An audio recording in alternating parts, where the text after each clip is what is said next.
10 సంవత్సరాలు చంద్రశేఖరరావు చేయలేని పనులన్నిటిని కూడా పడావు పెట్టిన ప్రాజెక్టులన్నిటిని కూడా తిరిగి పునః ప్రారంభించి ఈ రోజు ప్రభుత్వం ముందుకెళ్తుంటే ఆయనను ఫామ్ హౌస్ లో వండుకుంటాడు, వీళ్ళిద్దరేమో మన కాళ్ళ కట్టబెట్టనికి తిరుగుతున్నారు.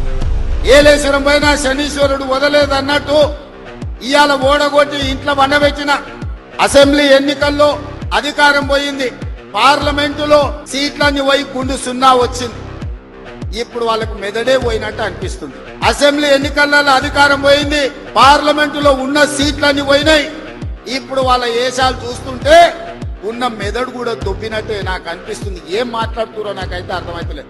10 సంవత్సరాలు మీరు ఇవన్నీ చేసి ఉంటే ఇవాళ రైతులకు 18,000 కోట్ల రూపాయలు 25 రోజుల్లో 23 లక్షల కుటుంబాలకు రైతు రుణమాఫీ చేయాల్సిన అవసరం నాకు వస్తుండేనా?